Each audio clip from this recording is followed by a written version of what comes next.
Hello students, hi, welcome back to my channel learning with Divya. आज हम करेंगे TGT, PGT, GIC के students के लिए, गृह विज्ञान के विद्यार्थियों के लिए मॉडल पेपर नंबर 7। इससे पहले मैंने 6 मॉडल पेपर्स करा दिए हैं। 200 प्रश्नों वाला एक वीडियो भी अपलोड किया था, वो भी देख लीजिएगा। और 45 समथिंग इंपॉर्टेंट क्लासेस हैं, आप उन्हें भी देख सकते हैं, जिसमें बहुत इंपॉर्टेंट क्वेश्चंस को हमने सॉल्व किया है, महत्वपूर्ण प्रश्नों को सॉल्व किया है, आपको डेफिनेटली हेल्प करेंगे। चलिए आज मॉडल पेपर नंबर 7 कर लेते हैं स्टूडेंट्स। आपका एग्जाम पास में है, ये प्रश्न भी आपको डेफिनेटली हेल्प करने वाले हैं। So let's start the topic. Now the first question is, anosmia किसे कहते हैं? एनोस्मिया क्या बीमारी होती है? एनोस्मिया एक मनुष्य में सूंघने की शक्ति खत्म हो जाती है, उसका नाश हो जाता है, उसको हम एनोस्मिया या हिंदी में आप गंध अग्राणता बोलते हैं, मतलब स्मेल नहीं कर पाता है। ठीक है, तो किस चीज की कमी हो जाती है मनुष्य में? आपके सूंघने की कमी हो जाती है, मतलब घ्राण संवेदना। ठीक है, घ्राण संवेदना मतलब सूंघने की कमी। ऑप्शन नंबर बी इसमें ठीक हो जाएगा। चलिए नेक्स्ट क्वेश्चन की तरफ चलते हैं। मनुष्य के अंगों में से हानिकारक विकिरणों में सबसे कम सुप्रभावी अंग कौन सा होता है? जो ह्यूमन के ऑर्गन्स होते हैं, रेडिएशन से बहुत से ऑर्गन्स को हानि पहुंचती है, ठीक है, रेडिएशन से।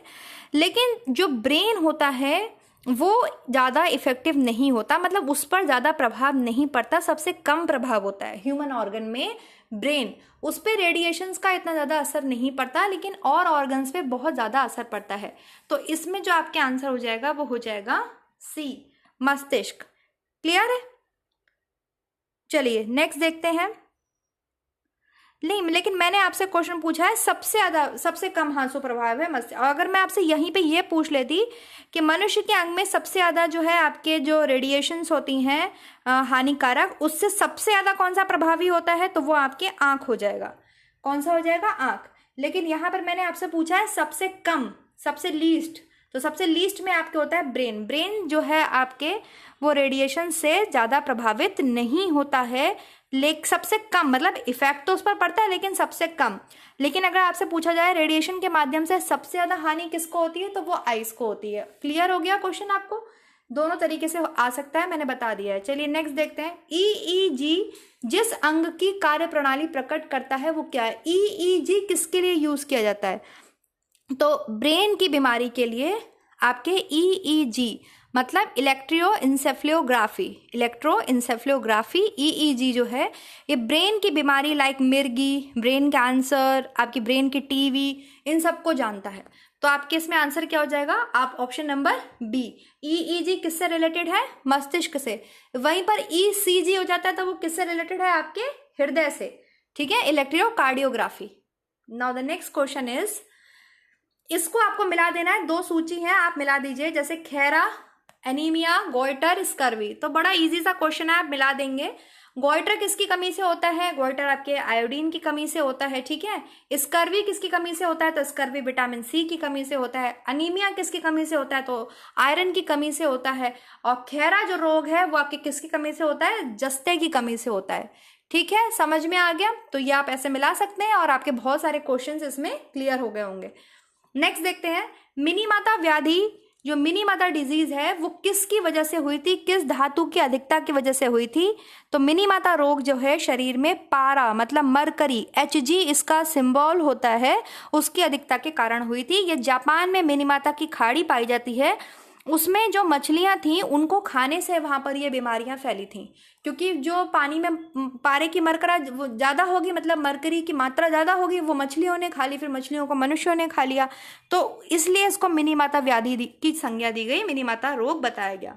तो मरकरी, आप डायरेक्ट मरकरी खाएगा ना कोई व्यक्ति तो वो मर ही जाएगा, ऐसे नहीं खा मतलब सेंस मेरा ये कहने का है कि कोई भी व्यक्ति डायरेक्ट पारा नहीं खा सकता, अगर वो खाएगा तो वो ऑन द स्पॉट मर जाएगा। ठीक है, ये बीमारी कैसे उन लोगों में फैली? क्या पहले वो मछलियों में हुई, फिर वो मछलियों से मनुष्यों में आई, देखी गई, तो उसके भी कई सारे जो है बैड इफेक्ट पड़े, लोग मरे भी, डेथ भी हुई, कोई कोई अगर बच गया तो उसमें काफी एडवर्स इफेक्ट देखने के लिए मिले।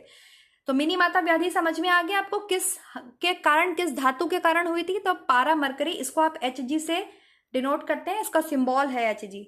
Now the next one is, allergy के कारण कौन सी बीमारी होती है? एलर्जी के कारण डायबिटीज होती है, हैजा होता है, रिंगवॉर्म होता है, अस्थमा होता है। तो आपके एलर्जी के कारण जो है आपको अस्थमा हो सकता है। आपने देखा होगा अस्थमा वगैरह जो होता है, तो लोगों को अगर ज़रा सी भी धूल से या किसी भी चीज़ से एलर्जी होती है तो उनको सांस लेने में प्रॉब्लम होने लगती है। इवन किसी फ्लावर की स्मेल से भी उनको जो है, अगर उनको एलर्जी है तो वो जो है सांस लेने में दिक्कत हो जाती है उन्हें। तो आपके हो जाएगा इसमें अस्थमा। ठीक, ऑप्शन नंबर डी एलर्जी हो है ये। डायबिटीज़ कोई एलर्जी नहीं है, हैजा एलर्जी नहीं है, रिंगवर्म आपकी एलर्जी नहीं है। Now the next one is, यदि एक व्यक्ति केवल दूध ले रहा है, अंडा ले रहा है और रोटी ले रहा है खाने में, तो उसको कौन सी डिजीज होगी? वो किस पर डिपेंड है? सिर्फ दूध पर, अंडे पर, रोटी पर ही डिपेंड है। तो उसके शरीर में यहाँ जो ऑप्शंस दिए हैं उसमें आप बताइए किसकी कमी होगी। क्या उसे मैरस्मस होगा? बिल्कुल नहीं होगा, क्योंकि वो दूध ले रहा है, अंडा ले रहा है, तो मतलब प्रोटीन ले रहा है। क्या उसे रिकेट्स होगा? बिल्कुल नहीं होगा। क्यों? क्योंकि वो दूध ले रहा है, अंडा ले रहा है, रोटी ले रहा है, विटामिन डी ले रहा है आराम से। क्या उससे रतौंधी होगी? बिल्कुल नहीं होगी, क्योंकि वो दूध ले रहा है, अंडा ले रहा है, रोटी ले रहा है, दूध अंडा विटामिन ए ले रहा है। उसे कौन सा रोग होगा? स्कर्वी रोग होगा, मतलब वो विटामिन सी जो है वो बिल्कुल भी मात्रा में नहीं ले रहा है। तो option number A is correct. Now the next question is, रक्षा अनुसंधान विकास संगठन डीआरडीओ का मुख्यालय कहाँ है? आप कमेंट करके बताएंगे। लुकोस्किन नामक एक औषधि विकसित की, उसका यूज किसमें किया जाता है?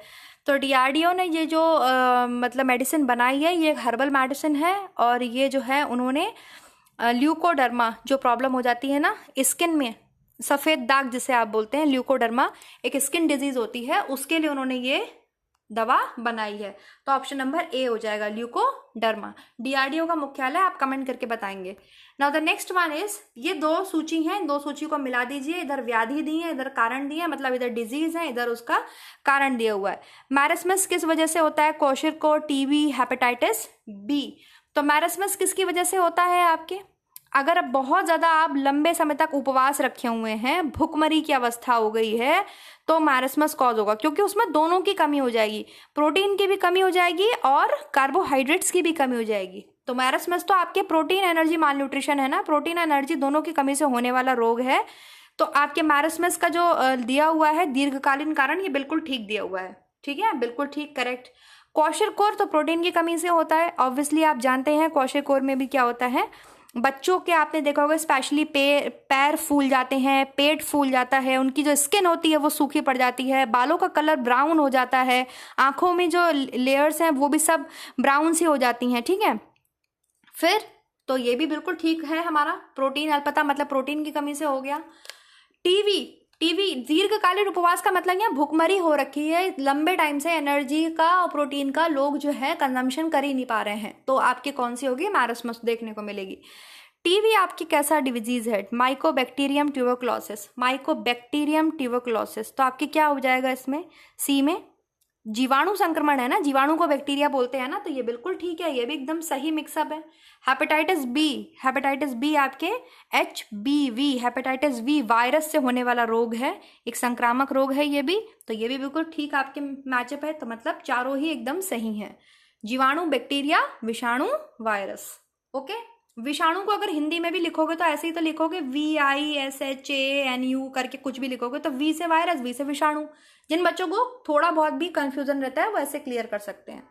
Now the next question is, निम्नलिखित में से किसमें सुमेल है? मतलब कौन सी बीमारी किसमें होती है बताइए। मोतियाबिंद आंत में होती है, पीलिया यकृत में होता है, टाइफाइड फेफड़ों में होता है, निमोनिया आंखों में होता है। आपको बताना है किसमें सुमेल है, मतलब कौन सी डिजीज किस ऑर्गन के साथ ठीक है कि वो उसी में होता है। तो पीलिया आपके लीवर में होता है, बिल्कुल यहाँ पे सिर्फ यही सुमेलित है, बाकी कोई भी सुमेलित नहीं है, मतलब मैच नहीं है। Okay, now the next one is, myopia किस अंग का दोष है? तो मायोपिया आपके आंख का दोष है, निकट दृष्टि दोष है। इसमें आदमी को जो निकट की वस्तु है वो साफ साफ दिखती है, लेकिन दूर की वस्तु स्पष्ट नहीं दिखाई देती, और यही जो है ऑपोजिट होता है। इसी को निकट दृष्टि दोष कहते हैं। इसी को मतलब आप निकट दृष्टि दोष आप ऐसे समझिए, मैं आपको बताती हूँ कि दूर की वस्तु दिखाई नहीं देती, लेकिन हम उसे निकट दृष्टि दोष कहते हैं। क्यों? क्योंकि आपकी जो रेज जा रही हैं वो दूर पड़ ही नहीं पाती हैं, वो नीचे पास में ही गिर जाती हैं, पास में ही पड़ जाती हैं। आइस की जो रेज हैं वो दूर तक जा ही नहीं पाती हैं, पास में ही गिर जाती हैं, पास में ही पड़ जाती हैं, निकट में ही गिर जाती हैं, इसलिए उसको निकट दृष्टि दोष बोल देते हैं। उसमें दूर की वस्तु दिखाई नहीं देती। ठीक है, तो इस तरीके से आप समझिएगा, ये बहुत ध्यान रखिएगा, थोड़ा सा बिल्कुल अपोजिट है। तो मायोपिया किस अंग का दोष है? आपके नेत्र का दोष है, आपके आंख का दोष है। क्लियर हो गया? चलिए नेक्स्ट देखते हैं आप क्वेश्चन। मनुष्य की आंख में प्रकाश तरंगे किस स्थान पर स्नायु उद्योगों में परिवर्तित हो जाती हैं? मतलब आपकी आंख में जो तरंगे जा रही हैं वो कहाँ पर जाके आपको सेंस देती हैं और आपको दिखाई देने लगता है? कौन सी जगह पर? तो उसको बोलते हैं आपके रेटिना, अक्षपट हिंदी में बोलते हैं, और रेटिना, रेटिना में आपके सेंसेस सेल्स होती हैं और जब आप उसको देखते हैं तो वो ब्रेन में आपको पहुंचा देती हैं और जैसे आपके ब्रेन में मैसेज जाता है तुरंत आपको उस वस्तु का प्रतिबिंब वस्तु वो आपको दिखाई देने लगती है। तो यहाँ पर क्या ऑप्शन हो जाएगा? C. Okay, now the next question is मोतियाबिंद द्वारा मानव नेत्र का निम्नलिखित में से कौन सा भाग प्रभावित होता है? मोतियाबिंद आंख में होती है ना, तो इसमें कौन सा भाग प्रभावित होता है? तो इसमें जो है आपके परितारिका, दृष्टिपटल, स्वच्छमंडल, ये कोई भी प्रभावित नहीं होता। मोतियाबिंद में आप पे जो पुतली होती है उसके पीछे एक लेंस होता है, वो आपके जो है प्रभावित हो जाता है, उसमें जो है धुंधलापन हो जाता है। तो यहाँ पर आपके ऑप्शन जाएगा इनमें से कोई भी नहीं, यहाँ पे लेंस नहीं दिया हुआ है। Okay, now the next question is मदिरा के अतिशय सेवन से क्या होता है? जो लोग आपके ज्यादा ड्रिंक वगैरह करते हैं तो क्या होता है? आपके अपेंडिसाइटिस होता है, विषाणु यकृत शोध होता है, पित्ताशय पाषाण होता है, यकृत का सूषण रोग होता है। जो लोग बहुत ज्यादा ड्रिंक पीते हैं, यकृत का सूषण रोग, दैट इज लिवर जिरोसिस। इसको इंग्लिश में क्या बोलते हैं? लिवर जिरोसिस। लिवर सिरोसिस मतलब यकृत का सूषण रोग हो जाना। इसमें जो लिवर की सेल हैं वो 80-85% तक जो है वो डैमेज हो जाती हैं आपके। बहुत ज्यादा जो लोग ड्रिंक करते हैं, कंटिन्यू ड्रिंक करते हैं, उनके जो तंतु होते हैं, जो सेल्स होती हैं, वो खत्म हो जाती हैं। तो यकृत का सूषण रोग को हिंदी में बोलेंगे और इंग्लिश में क्या बोलेंगे? Liver cirrhosis. ठीक है, चलिए next question is oral submucous fibrosis बीमारी का कारण क्या है? ओरल सम्ब्यूकस फाइब्रोसिस, ओरल से मतलब हो रहा है आपका मुंह, ठीक है। सम्ब्यूकस फाइब्रोसिस बीमारी का कारण होता है तंबाकू गुटखा खाना। जो लोग बहुत ज्यादा तंबाकू गुटखा खाते हैं उनका मुंह आपने देखा होगा अजीब तरीके से, उनके जो है मतलब ऑर्गन्स खराब हो जाता है, मुंह पूरी तरीके से खराब हो जाता है। तो ये आपके तंबाकू गुटखा खाने वाले लोगों में देखा जाता है। ओके, नेक्स्ट, पीलिया से कौन सा अंग प्रभावित होता है? तो हमने अभी बात करी पीलिया जॉइंडिस, जिसमें आपके लीवर प्रभावित होता है। इसमें होता क्या है? इसमें लीवर की सेल से ब्लड में बिलीरुबिन जो है वो ग्रहण नहीं हो पाता है और जो बिलीरुबिन होता है वो ब्लड में ही रह जाता है, फिर पूरे शरीर में फैल जाता है। बिलीरुबिन आपके पीले कलर का होता है, जो आपका स्टूल आता है ना पीले रंग का होता है, वो बिलीरुबिन की वजह से ही होता है। ठीक है, तो जब ये पूरे ब्लड में फैल जाता है बिलीरुबिन, यकृत की जो सेल्स होती हैं बिलीरुबिन को ग्रहण नहीं कर पाती हैं, फिर पूरे बॉडी में फैल जाता है, जिसकी वजह से आपकी आइस का कलर भी पीला हो जाता है, त्वचा का कलर भी पीला हो जाता है और कभी कभी तो पेशेंट की डेथ भी हो जाती है। समझ में आ गया? बिलीरुबिन के बारे में समझ गया। जो स्टूल समझते हैं आप, जो आप फ्रेश होने जाते हैं सुबह, पॉटी जिसे आप बोलते हैं, उसका कलर येलो बिलीरुबिन के कारण ही होता है। तो इसको जब बोलेंगे पीलिया से कौन सा अंग दुष्प्रभावित होता है, तो यकृत, लीवर। चलिए नेक्स्ट इज मेडकाउ रोग का कारण क्या है? मेडकाउ क्या है? तो मेडकाउ आपके प्रायन नामक एक प्रोटीन, विकृत प्रोटीन इस रोग का कारण होता है। मस्तिष्क में उपस्थित प्रायन नामक विकृत प्रोटीन इस रोग का कारण होता है। ये जो है आपके मतलब ब्रेन को प्रभावित करने वाला एक घातक रोग है मेडकाउ एक डिजीज है जो आपके ब्रेन को सबसे ज्यादा प्रभावित करती है। और कैसे प्रभावित करती है? ब्रेन में ही एक प्रायन नामक प्रोटीन होता है, वो इतना विकृत हो जाता है, विकृत मतलब उसका रूप रंग सब बदल जाता है, उसकी एक्टिविटीज बदल जाती हैं। तो आप समझ लीजिए, तो इसको बोलेंगे प्रायंस। ठीक है, now the next one is interferon का प्रयोग किसके लिए किया जाता है? इंटरफेरॉन का यूज किसके लिए किया जाता है? इंटरफेरॉन का प्रयोग आपके कैंसर के लिए किया जाता है। इंटरफेरॉन अल्फा 2 एक उपचार है, एक ट्रीटमेंट है जो आपके ब्लड कैंसर में यूज किया जाता है। तो ऑप्शन हो जाएगा आपके इसमें कैंसर।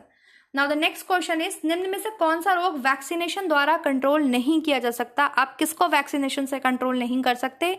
मधुमेह मतलब डायबिटीज, पोलियो, काली खांसी मतलब वूपिंग काफ या चेचक, ये स्मॉल पॉक्स, चिकन पॉक्स जो भी होता है, तो आप किसको नहीं कर सकते वैक्सीनेशन के थ्रू? डायबिटीज को। डायबिटीज के लिए कोई भी वैक्सीनेशन नहीं होता कि बच्चों में स्टार्टिंग से डायबिटीज के लिए वैक्सीनेशन कराया जाए, लेकिन बाकी जो हम वैक्सीनेशन कराने जाते हैं तो मीजल, माम्स, चेचक, इन सब का टीका बच्चों को लगता है। Okay, now the next one is हमारे आहार में सभी प्रोटीन का पाचन केवल क्षुद्रांत में, मतलब छोटी आंत, क्षुद्रांत का मतलब होता है केवल छोटी आंत में होता है। अग्नाशय से प्रोटीन का पाचन करने वाले एंजाइम को क्षुद्रांत में छोड़ा जाता है। क्या आपका पूरा, मैंने आपको डाइजेस्टिव सिस्टम जब पढ़ाया था तो मैंने आपको क्या ये बताया कि प्रोटीन का पाचन केवल और केवल आपके छोटी आंत में हो जाता है। हमने कितनी जगह पढ़ा, हमने उसका पाचन स्टमक में भी पढ़ते हैं, फिर हम छोटी आंत में भी पढ़ते हैं, फिर हम लास्ट तक पढ़ते हैं, क्योंकि लास्ट तक प्रोटीन पचता रहता है। तो ए तो बिल्कुल गलत बात कह रहा है, लेकिन बी बात ठीक है भाई। पैनक्रियाज से जो एंजाइम्स निकलते हैं वो प्रोटीन के पाचन में हेल्प करते हैं। तो आपके इसमें कौन सा ऑप्शन हो जाएगा? ऑप्शन नंबर इसमें आपके हो जाएगा डी, कि ए तो सही नहीं, इसमें जाएगा डी। ए गलत है परंतु आर सही है। यहाँ पे आपके हो जाएगा डी। ए गलत है बट आर सही है। हमारे आहार में सभी प्रोटीन का पाचन छोटी आंत में नहीं होता है, बल्कि आमाशय में भी होता है, फिर छोटी आंत में भी होता है। Now the next one is, निम्नलिखित में से कौन सा आहार मानव शरीर में नए ऊतकों की वृद्धि के लिए, मतलब ग्रोथ के लिए इंपॉर्टेंट है? कौन सा आहार आपके हो जाएगा? तो फल, सब्जियां, मटर, पनीर, सॉरी मिठाई, पनीर कौन सा हो जाएगा? तो आपको पता ही है कि पनीर जो है वो हो जाएगा।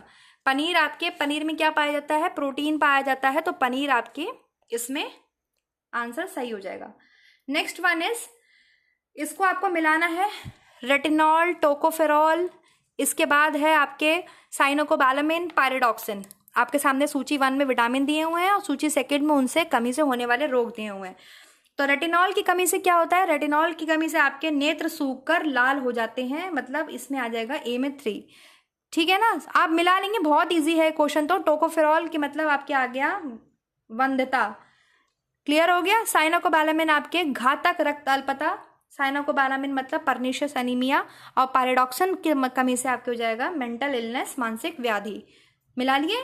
ठीक है, चलिए नेक्स्ट क्वेश्चन की तरफ चलते हैं।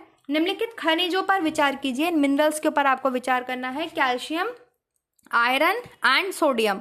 अब बताइए इनमें से कौन सा मानव शरीर में पेशियों के संकुचन के लिए, मतलब मसल्स के कॉन्ट्रैक्शन के लिए, इनमें से किसकी आवश्यकता होती है? तो भाई तीनों की आवश्यकता होती है। तीनों का समुचित अनुपात होना चाहिए। तीनों ही जो है आपके मसल्स को स्टिमुलस करते हैं, और उनमें जो कॉन्ट्रैक्शन है, संकुचन की क्रिया है, जो भी है वो सब संपन्न करने के लिए इंपॉर्टेंट होते हैं। चाहे आप कैल्शियम की बात कीजिए, चाहे आप आयरन की बात कीजिए, चाहे आप सोडियम की बात कीजिए, चाहे आप पोटेशियम की बात कीजिए, ये आपके तीनों ही बहुत इंपॉर्टेंट है। तो डी ऑप्शन इसमें आपके बिल्कुल ठीक हो जाएगा। ठीक है, कैल्शियम, आयरन, सोडियम, इसके साथ साथ पोटेशियम भी लगाएंगे आप। चलिए नेक्स्ट वन इज, हमारे शरीर में अम्लता और क्षारीयता, मतलब एसिडिक एंड बेसिक के बीच में संतुलन कौन बना के रखता है, बैलेंस कौन बना के रखता है? वो कौन सा मिनरल होता है जो बना के रखता है? तो वो फास्फोरस होता है। फास्फोरस का ये फंक्शन होता है कि ब्लड में आपके वो शारीरिक अम्ल और क्षार का संतुलन बना के रखता है। ठीक है, क्लियर हो गया। और मिलता कहाँ से है फास्फोरस? आपको दूध से मिलता है, पनीर से मिलता है, अंडे के पीले भाग से मिलता है, मतलब येलो जो पार्ट होता है अंडे का, दालों से मिलेगा आपको, मांस मछली से मिलेगा, मेवे जो आप ड्राई फ्रूट्स वगैरह खाते हैं उससे भी मिलेगा, तो फास्फोरस हो जाएगा। बहुत इंपॉर्टेंट क्वेश्चन है ये। आपके शरीर में अम्लता और क्षारकता, मतलब एसिडिक और एल्कलीज, जो दो आपके टाइप होते हैं, उन दोनों के बीच में बैलेंस बना के रखता है। ना तो बहुत ज्यादा क्षार होने देता है बॉडी के अंदर, ना बहुत ज्यादा अम्ल बनने देता है। चलिए नेक्स्ट देखते हैं, निम्नलिखित में से कौन सा यौगिक मानव शरीर में स्टोर नहीं होता? Glycogen, fat, tocopherol, amino acids. देखो अमीनो एसिड्स नहीं होंगे, क्योंकि अमीनो एसिड्स तो कंटिन्यू हमारी बॉडी में सेल्स का, आपको पता है, ब्रेक डाउन होता रहता है, नई सेल्स बनती रहती हैं, तो ये क्या करते हैं, ये बराबर कंटिन्यू हमारे वर्क में लगे रहते हैं। ठीक है, हाँ थोड़ा बहुत स्टोर होता होगा, लेकिन इस तरीके से संग्रहित नहीं रहता कि आप जो है इसको संग्रहित करके रख लें और फिर आप इसका यूज करें बाद में किसी चीज के लिए। क्योंकि मैं आपको बता चुकी हूँ, हम प्रोटीन का यूज एनर्जी के लिए नहीं कर सकते। बहुत इंपॉर्टेंट होने पर प्रोटीन एनर्जी के लिए टूटता है, जब आदमी कार्बोहाइड्रेट्स ले ही नहीं पा रहा है, कितना बीमार है कि उसको कार्बोहाइड्रेट दे ही नहीं सकते।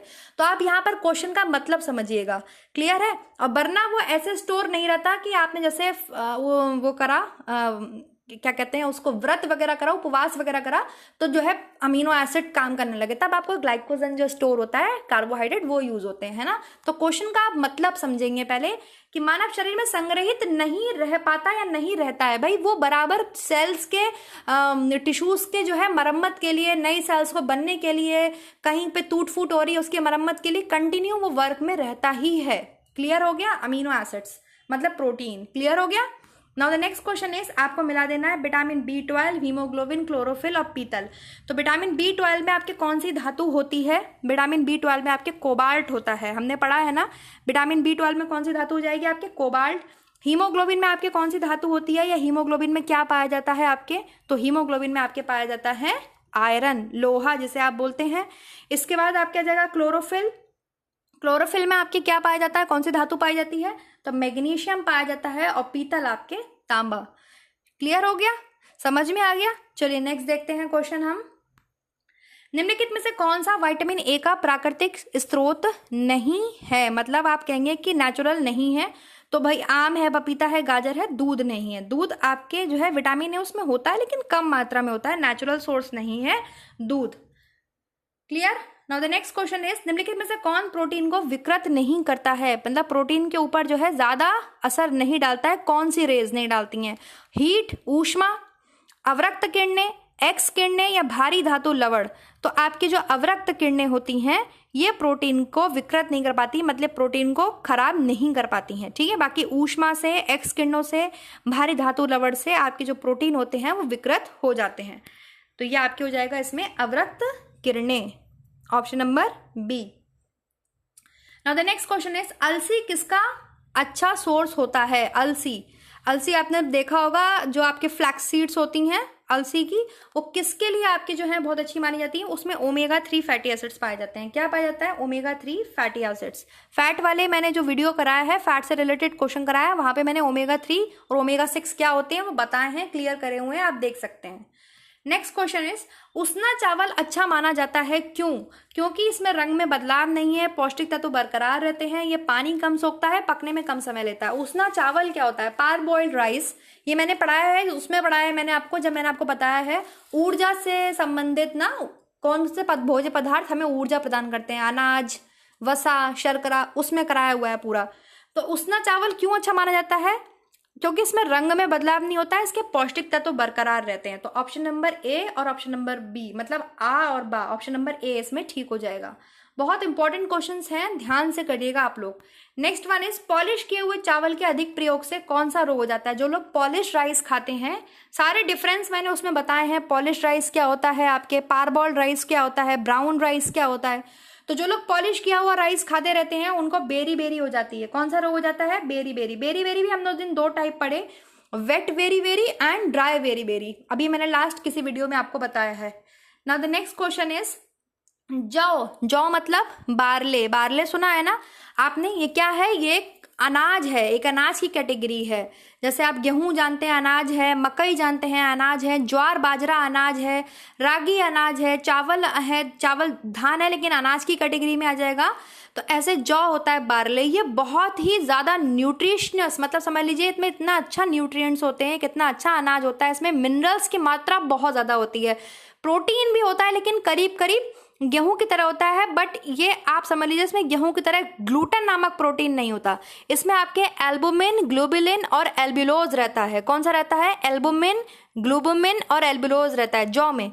इसके वजह से ये आपके पेशेंट के लिए बहुत अच्छा माना जाता है, मतलब रोगियों के लिए अच्छा माना जाता है। इसकी रोटी अगर आप बनाएंगे तो सूखी बनेगी, लेकिन इसका पाउडर बना के जो है पेशेंट को दे सकते हैं। जौ अगर ये आपको अंकुरित कर दे, आप इसको मतलब ज़्यादा जर्मिनेट कर दें, तो इसकी न्यूट्रिटिव वैल्यू तो किसी की भी बढ़ जाती है। तो जौ के बारे में आपने पढ़ लिया। जौ मतलब बारले, एक बहुत अच्छा पोषक अनाज है। इसका प्रयोग अधिकतर कहाँ के देश के निवासी द्वारा किया जाता है? और एक बात आप और ध्यान रखेंगे, जब हम हिस्ट्री के पोर्शन में चले जाते हैं तो सबसे पहला जो अनाज बोया गया था वो जौ ही बोया गया था। गेहूं तो इधर आ जाता है आपके भारत में, और पाकिस्तान की जो मेहरगढ़ की पहाड़ियां हैं वहां पे गेहूं के खेती के साक्ष्य मिलते हैं।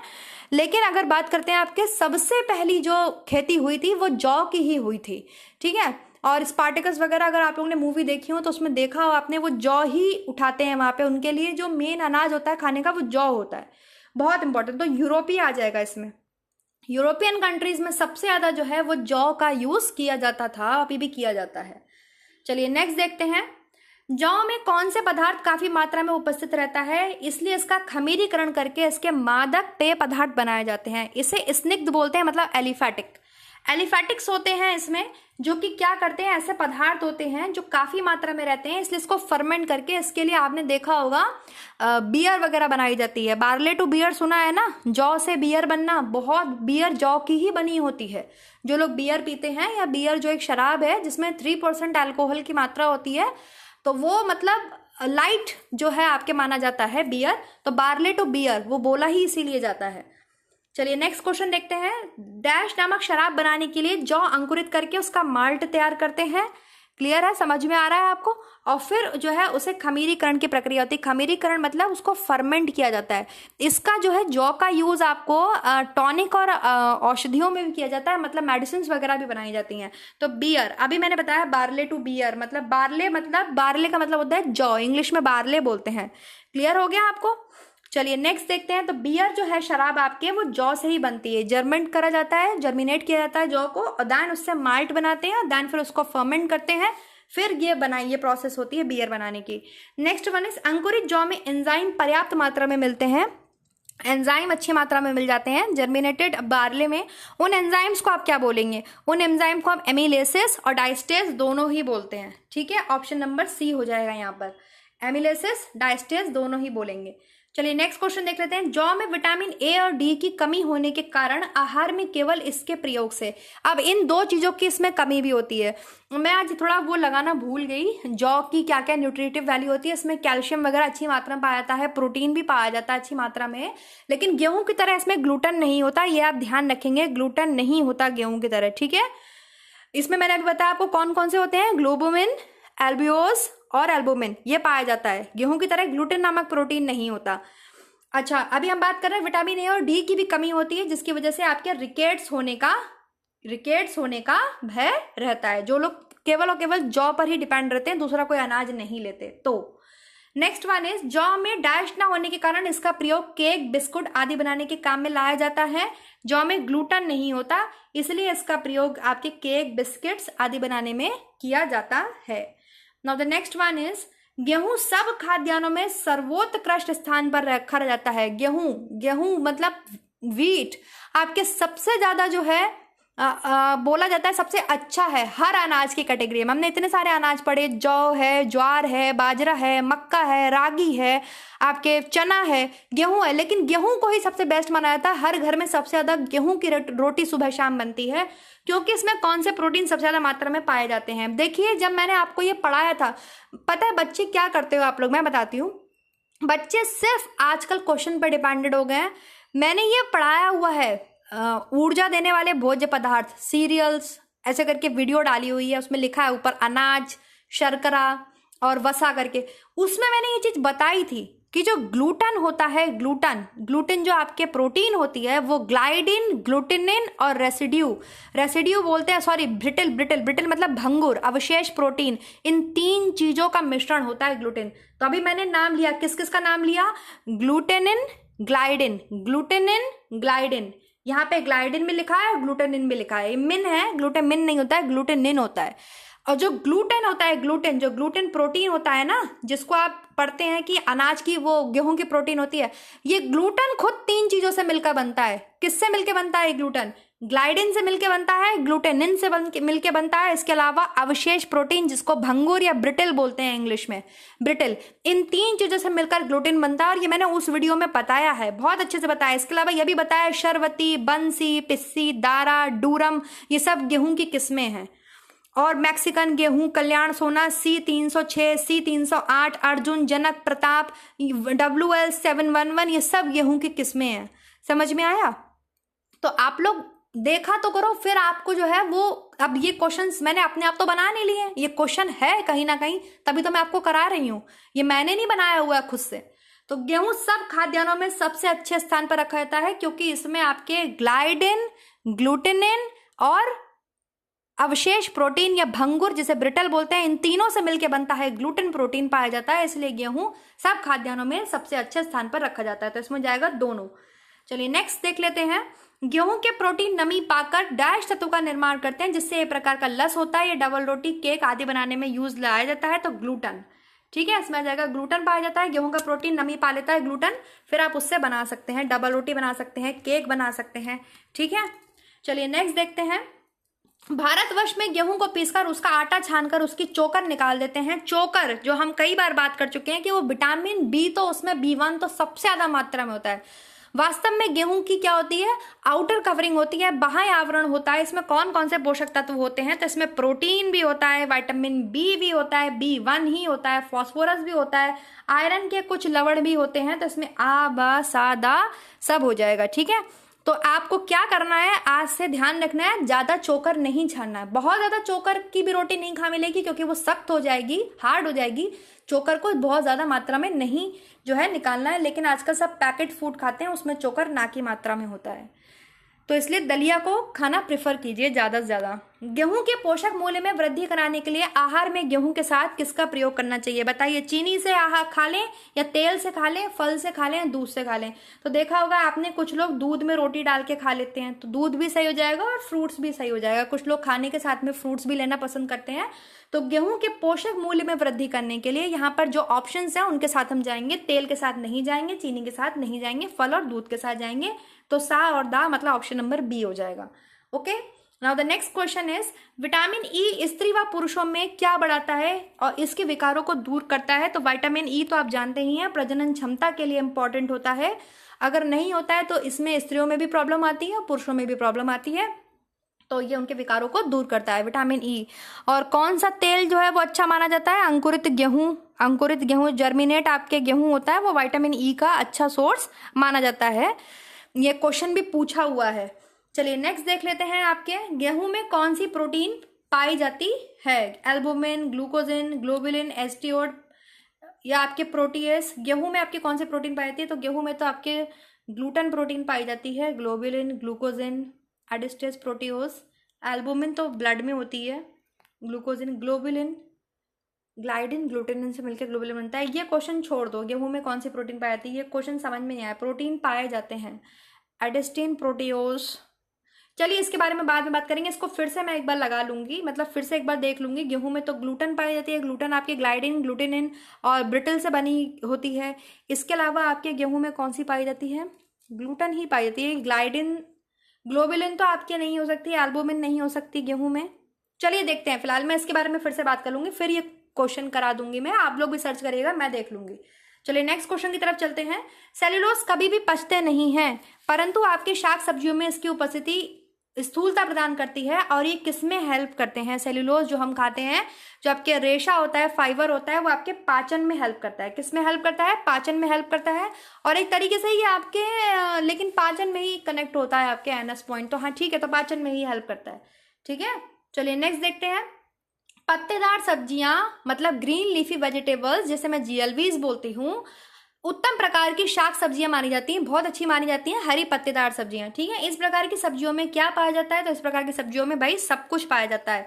खनिज लवण भी होते हैं, विटामिन बी भी होता है, विटामिन सी भी होता है। ये सभी ऑप्शंस ठीक हो जाएंगे, option number D is correct. Now the next question is, dash कार्यों की एक श्रृंखला है जिसके द्वारा कुछ की प्राप्ति होती है। ये किसने बोला है, आपके डैश कार्यों की श्रृंखला है जिसके द्वारा कुछ लक्ष्यों की प्राप्ति होती है। न्यूमैन व समर ने ये डेफिनेशन दी है। तो किसको बोला है न्यूमैन समर ने, प्रक्रिया, प्रोसेस कार्यों की एक श्रृंखला है। अब आपको समझना है, ये होम मैनेजमेंट के क्वेश्चन आ गए हैं। प्रक्रिया मतलब प्रोसेस क्या होती है आपके, प्रोसेस में आप क्या करते हैं, प्रोसेस में आप कार्य करते हैं, कार्यों की एक बहुत लंबी श्रृंखला होती है जिसके द्वारा आप क्या प्राप्त करते हैं, अपने लक्ष्यों को प्राप्त करते हैं। न्यूमैन व समर की ये डेफिनेशन है, इसका आंसर हो जाएगा B. Now the next question is, व्यवस्थापन मतलब मैनेजमेंट वह डैश गतिविधि है जिसका उद्देश्य कुछ वांछित लक्ष्यों की प्राप्ति है। ये निकिल डॉर्सी की डेफिनेशन है। तो किसको बताया है निकिल डॉर्सी ने कि व्यवस्थापन वह नियोजित गतिविधि है। ऑप्शन आपको दिखाई दे रहे होंगे, जोशदार विचारधीन नहीं होता बल्कि नियोजित, मतलब प्लान्ड। आप मैनेजमेंट जब करते हैं, व्यवस्थापन जब करते हैं तो क्या करते हैं, प्लानिंग करते हैं। प्लान्ड गतिविधि होती है, कोई भी हम फंक्शन करते हैं हम उसको प्लान करते हैं तभी तो फिर हम ऑर्गेनाइज करते हैं। मैनेजमेंट की सबसे ज्यादा इंपॉर्टेंट गतिविधि आपके नियोजन आ जाती है, ठीक है। चलिए नेक्स्ट देखते हैं, निकिल डॉर्सी की डेफिनेशन है, आप इस तरीके से डेफिनेशंस भी याद कर सकते हैं। Now the next one is, dash के शब्दों में व्यवस्था प्रक्रिया वह है जिसमें निर्णयों को कार्य रूप में परिणित किया जाता है, मतलब डिसीजंस को एज अ वर्क लिया जाता है, डिसीजन लेना। ये किसने दिया है डेफिनेशन, ये आयरन ओपेनहाइम ठीक है, इनकी डेफिनेशन है ये। इन्होंने बताया है कि मैनेजमेंट एक ऐसी प्रोसेस है जिसमें निर्णयों को आप कार्य के रूप में परिणित कर सकते हैं। ठीक है, क्लियर हो गया। डिसीजंस को आप एक वर्क की तरह मानिए। Now the next question is, Peter Drucker के अनुसार अच्छे व्यवसाय प्रबंधक जानते हैं कि सबसे अधिक समय लेने वाला काम निर्णय लेना नहीं बल्कि उसे लागू करना है। समझ में आया क्या बोल रहे हैं? ये डेफिनेशन इनकी क्या बोल रही है पीटर ड्रकर की? ये बोल रहे हैं कि अच्छे व्यवसाय प्रबंधक मतलब जो मैनेजमेंट करने वाले लोग होते हैं वो सबसे अधिक समय क्या करते हैं? निर्णय लेने में नहीं लगते हैं, लेकिन उनको लागू करने में लग जाता है। तो अच्छे प्रबंधक वो होंगे जो निर्णय भी ले लें और अच्छे से उसको लागू भी कर दें। तो ऑप्शन नंबर सी हो जाएगा। Now the next question is, Goodyear व क्लोर ने व्यवस्थापन के कुछ महत्वपूर्ण पहलुओं पर प्रकाश डाला है। मतलब मैनेजमेंट के कुछ आपके महत्वपूर्ण एस्पेक्ट्स बताए हैं। वो क्या है? कि मैनेजमेंट एक निरंतर चलने वाली क्रिया है। बिल्कुल राइट, एकदम निरंतर चलने वाली क्रिया है। ऑलवेज, होम मैनेजमेंट तो ऑलवेज जो है आपके फीमेल्स के दिमाग में चलता ही रहता है, चलता ही रहता है। सबसे बड़ा क्वेश्चन ये होता है हर घर में कि नाश्ते में क्या बनेगा, खाने में क्या बनेगा, शाम के खाने में क्या बनेगा। भाई वो भी तो एक मैनेजमेंट है। दूसरा, एक लचीली प्रक्रिया है, बिल्कुल फ्लैक्सिबल प्रोसेस है, रिजिडनेस नहीं होता, बहुत फ्लैक्सिबल प्रोसेस है। बार बार पुनः अवलोकन है, आप बार बार उसको जो है इवैल्यूएट कर सकते हैं ऑब्वियसली, और आवश्यकता के अनुसार आप चेंजेस ला सकते हैं, परिवर्तन ला सकते हैं। तो इसमें चारों ही ऑप्शन एकदम क्लियर है और इन्होंने इन्हीं ही महत्वपूर्ण एस्पेक्ट्स पर प्रकाश डाला है गुडईयर व क्लोर ने मैनेजमेंट के। ठीक है, तो ऑप्शन क्या हो जाएगा? ऑप्शन नंबर ए हो जाएगा कि जो मैनेजमेंट प्रोसेस है वो निरंतर चलने वाली क्रिया है, एक बहुत ही फ्लेक्सिबल प्रोसेस है, बार बार उसमें आप इवैल्यूएशन कर सकते हैं, कोई दिक्कत नहीं है, परिवर्तन कर सकते हैं आवश्यकता के अनुसार, जब मन करे तब आप उसमें चेंजेस ला सकते हैं। Now the next question is, Koontz व ओडोनिल, ये सब नाम सुने होंगे आपने, अगर आप होम मैनेजमेंट पढ़ रहे हैं तो सब नाम खूब अच्छे से आते हैं। कूंज व ओडोनिल ने नियोजन को सर्वाधिक महत्वपूर्ण माना है क्योंकि इस क्रिया में उन्होंने क्या बोला है? इस क्रिया में चयन करना होता है। नियोजन को उन्होंने बहुत इंपॉर्टेंट माना है। देखो ये क्या है, ये जो है आपके, ये मैनेजमेंट के आपके एस्पेक्ट है, प्रोसेस है मैनेजमेंट की। मैनेजमेंट की प्रोसेस क्या होती है? मैनेजमेंट की प्रोसेस मैंने आपको कल बताई थी ना, जिसमें हम प्लानिंग करते हैं और क्या करते हैं, कंट्रोलिंग करते हैं और इवैल्यूएशन करते हैं। मतलब planning, organising, controlling and evaluation, ये है क्या? ये स्टेप्स हैं होम मैनेजमेंट प्रोसेस के। समझ में आ रहा है ना? ये अभी हमने लास्ट रिवाइज किया है, planning, organising, controlling and evaluation. तो कूंज व ओडोनिल ने नियोजन को आपके चयन सबसे इंपॉर्टेंट माना है क्योंकि इस क्रिया में आपके पास चूज करने के लिए बहुत कुछ होता है। आप प्लानिंग जब करते हो तो आपके पास बहुत सारे चूज कर सकते हैं, आप चयन कर सकते हैं। क्लियर हो गया? नाउ द नेक्स्ट इज, यदि लक्ष्य स्पष्ट है तो, ओहो ये थोड़ा क्लियर नहीं हुआ है लेकिन आई होप आपको समझ में आ रहा होगा, मैं एक बार बोल देती हूँ। यदि आपके लक्ष्य स्पष्ट हैं, लक्ष्य मतलब गोल आपके क्लियर हैं, तो आयोजन आपका कैसा होगा, प्लानिंग आपकी कैसी होगी? भाई हमारे जब गोल्स क्लियर हैं तो हमारा जो आयोजन होगा बिल्कुल सो उद्देश्य, मतलब एकदम ऑब्जेक्टिव होगा, एकदम मतलब उद्देश्यपूर्ण होगा और इंटीग्रेटेड होगा, एकीकृत होगा। क्लियर हो गया? सबको इंक्लूड करके चलने वाला होगा। Now the next one is, तो आ और बा हो जाएगा इसमें ऑप्शन नंबर सी। डैश ने कहा था कि आयोजन का अर्थ केवल कार्य सूची बना लेना नहीं बल्कि इसमें विवेक की भी आवश्यकता होती है। विवेक मतलब बुद्धि, आपकी बुद्धि, आपके दिमाग की बात हो रही है और ये एक वैज्ञानिक पद्धति का अनुसरण होता है। ये डेफिनेशन किसने दी है? बहुत बहुत बहुत इंपॉर्टेंट डेफिनेशन है क्योंकि आप नाम जब पढ़ेंगे तब आपको पता चलेगा। किसने कहा है कि प्लानिंग का अर्थ केवल आपको कार्य सूची बना लेना नहीं है कि आपने प्लान करके एक सूची बना के रख दी, बल्कि इसमें आपके विवेक, आपकी बुद्धि, आपकी समझ की भी आवश्यकता होती है और ये एक वैज्ञानिक पद्धति का अनुसरण होता है। ये जवाहरलाल नेहरू की डेफिनेशन है। किसकी डेफिनेशन है? जवाहरलाल नेहरू की। Now the next question is, Koontz व ओडोनिल ने कहा है कि आयोजन पूर्व में चयन किए हुए उद्देश्य तक पहुंचने की वैज्ञानिक विधि है। ये तो आप ध्यान ही रखेंगे, प्लानिंग या ऑर्गेनाइजिंग ये सब क्या है? जैसे साइंटिफिक मेथड्स हैं, वैज्ञानिक विधि हैं। चलिए नेक्स्ट देखते हैं, किसी भावी कार्य का पूर्व अनुमान है। क्या है किसी भावी कार्य का पूर्व अनुमान? क्या हो सकता है आपके? एक सेकेंड रुकिए। नियंत्रण, सोच, आयोजन या आपकी गतिविधि? तो नियंत्रण होता है। नियंत्रण जो है आपके, हाँ नियंत्रण ही हो जाएगा आपके। बिल्कुल नहीं, किसी भावी कार्य का पूर्व अनुमान है तो प्लानिंग हो जाएगा। प्लानिंग किसी भावी कार्य का पूर्व अनुमान है। नियंत्रण कैसे हो जाएगा? कंट्रोलिंग नहीं, प्लानिंग। प्लानिंग, आयोजन, प्लानिंग मतलब किसी भावी कार्य का पूर्व अनुमान है। भाई जब भी हम कोई भी काम करते हैं तो क्या करते हैं? प्लानिंग करते हैं ना। तो किसी भी काम का पूर्व अनुमान मतलब आप पहले से कुछ अनुमान लगा लेते हैं, तो वो प्लानिंग करना तो हुआ, आयोजन करना तो हुआ। आप प्लान कर रहे हैं कि आपको आज 10 दिन बाद कोई बर्थडे पार्टी ऑर्गेनाइज करनी है, तो आपके पूर्व अनुमान ही तो चल रहे हैं कि हम ये करेंगे, ऐसा कर सकते हैं, वैसा कर सकते हैं। हाँ, तो आयोजन होगा।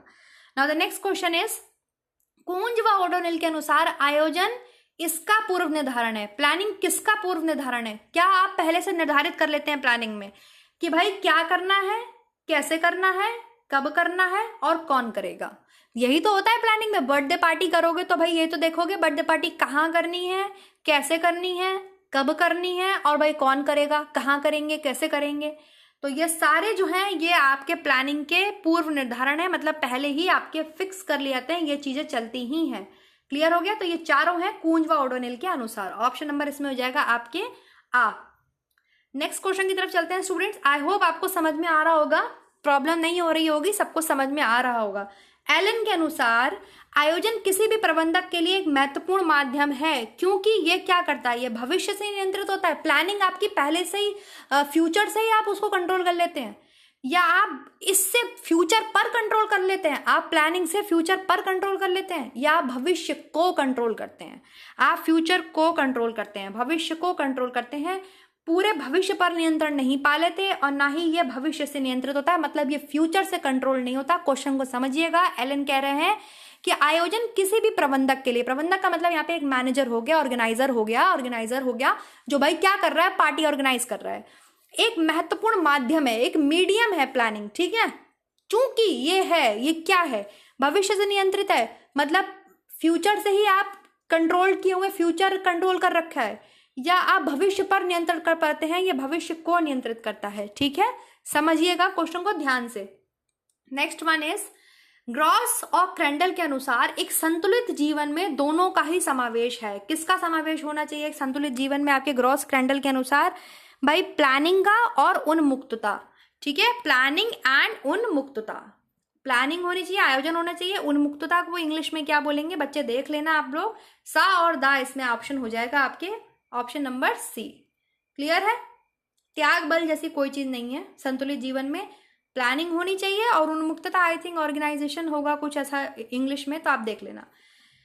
नेक्स्ट इज व्यवस्थापन, मतलब मैनेजमेंट परिवर्तनों से सामंजस्य स्थापित करता है, मतलब आप चेंजेस के साथ आपका क्या बिठाता है, सामंजस्य बैठाता है, आपको कोऑपरेट करता है, आपका बैलेंस करता है आपको। और प्रायः कहा जाता है कि व्यवस्था करने का अर्थ है क्या, व्यवस्था करने का क्या अर्थ है आप बताइए? सुनियोजित गतिविधि है, परिवर्तित स्थितियों की व्यवस्था है, अवलोकन की व्यवस्था है, या कोई नहीं। व्यवस्था परिवर्तन से आपके सामंजस्य स्थापित करता है, और ये कहा जाता है कि व्यवस्था करने का अर्थ है परिवर्तन स्थितियों की व्यवस्था। परिवर्तित, जब हम पहले ही बोल रहे हैं कि मैनेजमेंट क्या है, जो चेंजेस आ रहे हैं उसमें आप क्या बैठाते हैं, सामंजस्य बैठाते हैं। सामंजस्य का मतलब होता है, कैसे बताऊं, मतलब आप उसमें बैलेंस लाते हैं, एक तरीके समझ लीजिए कि उसको आप लाइफ में सामंजस्य स्थापित करना।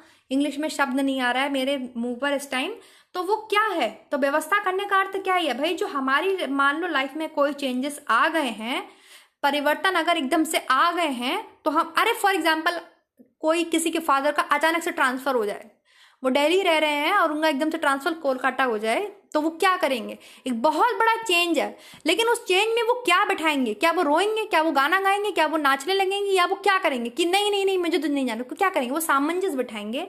और उसी चेंज में जो उस चेंजिंग की जो सिचुएशन आई है उसको वो क्या करेंगे, ऑर्गेनाइज करेंगे, मैनेज करेंगे।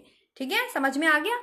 चलिए नेक्स्ट देखते हैं। निखिल डॉर्सी के अनुसार डैश वे प्रक्रिया है जिसमें कार्य, व्यक्ति व साधनों में उचित समन्वय स्थापित करना व उत्तरदायित्व को ठीक से वितरित करना सम्मिलित है। निखिल डॉर्सी कह रहे हैं कि डैश वह प्रोसेस है जिसमें वर्क को व्यक्ति अपने जो है रिसोर्सेस है उन सब में क्या स्थापित करता है, समन्वय स्थापित करता है, और उत्तरदायित्व मतलब अपने जो उसके जो कर्तव्य हैं, जो उसके रिस्पॉन्सिबिलिटीज हैं, उसको ठीक से वितरित करना सम्मिलित है, मतलब ठीक से वो करता है। ये सब चीजें इंक्लूड हैं किसमें, किस प्रोसेस में ये सब चीजें आपके इंक्लूड हो जाती हैं, तो ये सब आपके संगठन में, ऑर्गेनाइजेशन में। ऑर्गेनाइजेशन, संगठन वह प्रोसेस है जिसमें कार्य, व्यक्ति व साधनों में उचित संबंध है। भाई अब हमने प्लानिंग कर ली, अब हम आ गए ऑर्गेनाइजेशन पर, संगठन पर। ठीक है, संगठन में हम क्या करते हैं, वर्क करते हैं जो हमने प्लान किया है ना, और हमारे जो रिसोर्सेज हैं उनके सब में बीच में हम क्या बिठाते हैं, समन्वय बिठाते हैं ना, कि भाई हमें इतने ही रिसोर्स यूज करने हैं, ये रिसोर्सेज थे हमारे, उन्हीं को हमें फॉलो करना है, उन्हीं को हमें यूज करना है। हमारी रिस्पॉन्सिबिलिटीज जो हमने सोचा है वो हो रहा है कि नहीं हो रहा है, सब सुपरविजन करते हैं, रिस्पॉन्सिबिलिटीज को अपने देखते हैं। तो ये आपके संगठन के तो काम है, ऑर्गेनाइजेशन के। चलिए नेक्स्ट देखते हैं। ग्रेस टास्कर के अनुसार संगठन को इस प्रकार व्यवस्थित करता है कि वे पारिवारिक मूल्यों के अनुरूप हो। संगठन किसको आपके इस प्रकार जो है मतलब करता है, नीतियों को और साधनों को। जब हम ऑर्गेनाइज करते हैं तो हमारे जो प्लान करा हुआ, जो हमने प्लानिंग कर रखी है, जो नीति रणनीति बना रखी है वो, और जो हमारे पास साधन है उसको हम इस प्रकार व्यवस्थित करते हैं जिससे हमारे फैमिली की जो गोल्स हैं वो भी कंप्लीट हो जाए, हमारे पारिवारिक के जो मूल्य हैं परिवार के उनके अकॉर्डिंग हो।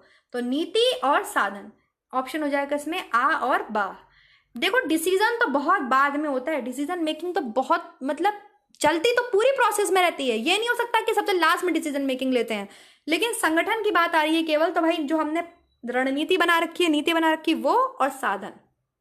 Clear. Now the next question is, Fox के शब्दों में, फॉक्स भी आपके एक समझ लीजिए आप दार्शनिक ही हैं जो सब बातें बता रहे हैं, आपके बुक्स में सब में लिखा होता है। डैश के द्वारा योजना व उसके कार्यान्वयन में सामंजस्य स्थापित करना, मतलब जो आपने प्लानिंग बनाई है और जो उसको आपने कर दिया, ऑर्गेनाइज कर दिया, उन दोनों के बीच में सामंजस्य स्थापित करना, यह व्यवस्थापन का सबसे कठिन भाग है। इसमें व्यवस्थापन की कला व विज्ञान दोनों की ही आवश्यकता होती है। ये क्या है आपके, तो ये आपके कंट्रोल है, कंट्रोल नियंत्रण। क्या है आपके, नियंत्रण है, कंट्रोल है। मतलब हमने प्रोसेस पढ़ी है ना कौन कौन सी, planning, organising, controlling and evaluation. तो प्लानिंग हो गई, कंट्रोलिंग हो गई, अब आ गया आपकी क्या, सॉरी प्लानिंग हो गई, ऑर्गेनाइजेशन हो गया, अब क्या आ गया, कंट्रोलिंग। तो नियंत्रण के द्वारा आप क्या कर सकते हैं, जो योजना बनाई है उसका जो कार्यान्वयन, मतलब वही जो आपने ऑर्गेनाइज कर दिया, उन दोनों में आप क्या करते हैं, सामंजस्य स्थापित करते हैं। मान लो आपने प्लानिंग करी कि हम 500 लोगों को बुलाएंगे, लेकिन जब आप कुछ भी करने गए, मान लो शादी में हमारा है कि 500 लोग आएंगे, लेकिन आप देख रहे हैं कितने लोग आ गए, 700 लोग आ गए।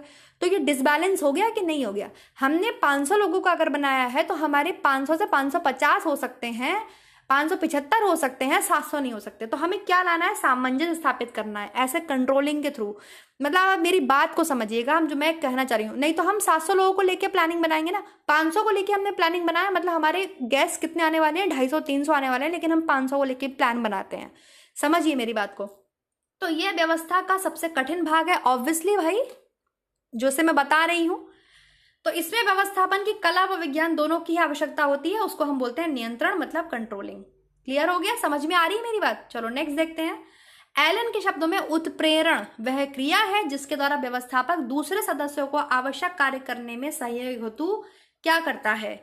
आप किसी को प्रेरित करते हैं, उत्प्रेरण मतलब स्टिमुलस करते हैं, उत्प्रेरण करते हैं, तो क्यों करते हैं, उसको मोटिवेट करते हैं, प्रोत्साहित करते हैं, प्रेरित करते हैं, प्रोत्साहित करते हैं आवश्यक कार्य करने के लिए, उसको सपोर्ट भी करते हैं और मोटिवेट भी करते हैं। ठीक है, वैसे तो सभी सही है, हिम्मत भी देते हैं, सहयोग भी देते हैं, उत्प्रेरण वे प्रक्रिया, लेकिन इन्होंने जो है इन 2 शब्दों को माना है, तो हम 2 शब्दों के साथ जाएंगे। ठीक है, चलिए नेक्स्ट देख लेते हैं। लेविन ने मूल्यांकन के कुछ उद्देश्य बताए हैं। लेविन ने इवैल्यूएशन, अब आ गए हम लास्ट प्रोसेस पर, प्रोसेस में लास्ट स्टेप पर आ गए, इवैल्यूएशन पर। इन्होंने कुछ उद्देश्य बताए हैं लेविन ने इवैल्यूएशन के, वो क्या है कि भाई परिणामों का निरीक्षण करना चाहिए, एकदम सही बात। अगली योजना का आधार बने हमारे, वो बिल्कुल ठीक है।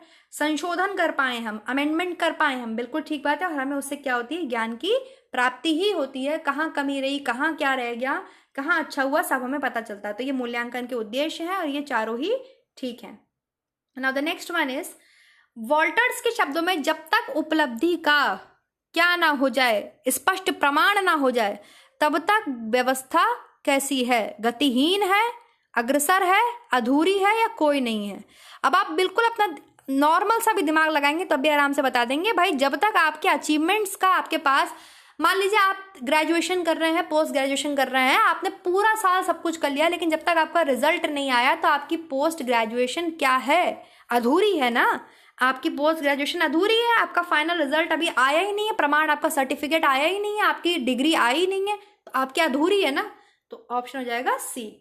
चलिए नेक्स्ट देख लेते हैं। यह किसने कहा है, सॉरी, ये कहा है, हाँ किसने कहा है कि जब से ईश्वर ने सृष्टि बनाकर सुख व संतोष का अनुभव किया, तब से कार्य को भली भांति पूर्ण करने पर आत्मिक संतोष प्राप्त हुआ है और यह अनुभव गृहिणी महसूस करती है। ये किसने बोला है? तो ये आपके बोला है एलन शेटल ने। ठीक है, अब चलो ऐसे क्वेश्चंस पे ज्यादा मतलब मैंने हैं तो मैं आपको करा दे रही हूँ, इसलिए ताकि आपके दिमाग में बना रहे। अब आप इतना इसको याद नहीं कर सकते, मैं जानती हूँ, कोई बात नहीं है, ज़्यादा परेशान होने की जरूरत नहीं है, लेकिन क्वेश्चंस इंपॉर्टेंट हैं तो आप देख लीजिए एक बार। अब जैसे ये एकदम अलग ही कॉन्सेप्ट है कि भाई गृहिणी महसूस कर रही है, ईश्वर ने सृष्टि बनाई है, तो एलन शेटल बोल रहे हैं इस चीज को, तो ऐसे आप समझ सकते हैं। नेक्स्ट वन इज हम मूल्यांकन कर सकते हैं। देखो ये क्वेश्चन बिल्कुल फैक्चुअल है, ऐसा तो आते हैं। हम मूल्यांकन कर सकते हैं, कैसा? सतही गहन। सतही सर्वेक्षण का मतलब होता है कि मतलब एकदम ऊपर ऊपर आपने कर लिया, समझ रहे ना, ऊपर ऊपर इवैल्यूएट कर लिया। और गहन परीक्षण का मतलब होता है डीप, तो दोनों करते हैं। इवैल्यूएशन तो हम दोनों करते हैं भाई, ऊपर ऊपर भी करते हैं और डीप भी करते हैं, तो आ और बा दोनों हो जाएंगे। तो ऐसे क्वेश्चन बिल्कुल फैक्चुअल हो जाते हैं। ठीक, नेक्स्ट क्वेश्चन इज मूल्यांकन के अंतर्गत आने वाले तत्व कैसे हो सकते हैं? बताइए। स्वयं का मूल्यांकन, व्यवस्था प्रक्रिया का मूल्यांकन। भाई ऑब्वियसली हम सेल्फ असेसमेंट भी करते हैं और प्रोसेस का भी असेसमेंट करते हैं, तो दोनों ही हो जाएंगे, आ और बा। नेक्स्ट क्वेश्चन, रंगों के गुण जिसमें हमें रंगों की वीमा कहते हैं। रंगों की वो गुण बताइए, रंगों की वो क्वालिटी बताइए जिसे हम रंग की वीमा कहते हैं, वो क्या कहलाते हैं? रंग का नाम, रंग का मूल, रंग की तीव्रता क्या कहलाते हैं? तो वो आपके सब कुछ कहलाते हैं। ठीक है, डी हो जाएगा ऑप्शन, इसमें मैंने कराया है प्रैंक कलर सिस्टम में। आपके रंग के क्या है? वो आपके रंग के गुण ही तो हैं। रंग का नाम मतलब ह्यू, रंग की वैल्यू, ठीक है, रंग की तीव्रता, तो ये सभी जो है क्या है? रंगों की वीमा है या रंगों के गुण है। नेक्स्ट क्वेश्चन देखिए, निखिल डॉर्से के अनुसार निर्णय प्रक्रिया का अर्थ है, मतलब डिसीजन मेकिंग का मतलब होता है किसी समस्या के समाधान के लिए, किसी स्थिति से निपटने के लिए किसका चयन। देखो जब निर्णय की बात आ रही है तो हमेशा हमारे पास क्या होते हैं? विकल्प होते हैं, ऑप्शंस होते हैं। हमेशा हमारे पास क्या होते हैं? बहुत सारे विकल्प होते हैं, ऑप्शंस होते हैं, उनमें से हम बेस्ट ऑप्शन को चूज करते हैं, तो विकल्प हो जाएगा। Clear? Now the next question is रंग के मूल्य का अर्थ क्या होता है? मतलब वैल्यू का मतलब क्या होता है रंग के? ये दूसरी कैरेक्टरिस्टिक आ गई ना रंग की। तो रंग के मूल्य का अर्थ होता है उसका हल्कापन और उसका गहरापन। अब थोड़ा सा कंफ्यूजन बना हुआ है बच्चों में, एक बच्चे का बराबर मेरे पास आता रहता है मैसेज कि वो एनसीईआरटी में बता रहा है कि व्हाइट की वैल्यू ज्यादा बताइए, ब्लैक की वैल्यू कम बताइए। अब देखो अगर हम ऐसे देखें, रंग के मूल्य का अर्थ होता है हल्कापन और गहरापन, तो भाई जिसका मूल्य हल्का हुआ उसकी वैल्यू कम हुई, जिसका मूल्य गहरा हुआ उसकी वैल्यू ज्यादा हुई। मैंने तो यही पढ़ा है कि भाई व्हाइट की वैल्यू कम होती है, क्योंकि उसमें जब हम किसी भी कलर में जब हम व्हाइट मिलाते जाते हैं तो कलर हल्का होता चला जाता है, मतलब वैल्यू कम होती चली जाती है। और जब किसी भी कलर में हम ब्लैक मिलाते जाते हैं तो उसकी वैल्यू बढ़ती चली जाती है, क्योंकि ब्लैक से ज्यादा डार्क कलर कोई नहीं होता, तभी हम टिंट्स एंड शेड्स फॉर्म करते हैं, है ना। अब एनसीईआरटी में अगर ऐसा बोल रहे हैं तो एनसीईआरटी पे तो देखो मेरे 100% विश्वास है। अब मैंने वो पढ़ा नहीं है कौन सी बुक में एनसीईआरटी के दिया हुआ है, मेरे पास अवेलेबल भी नहीं है। मैंने तो यही पढ़ा है कि सफेद का मूल्य सबसे कम और काले का मूल्य सबसे ज्यादा होता है। कोई बात नहीं है, इतना परेशान मत हो, यही क्वेश्चन नहीं आने वाला है। आपको ये पता होना चाहिए कि मूल्य का मतलब, वैल्यू का मतलब क्या होता है? कलर का हल्कापन और गहरापन।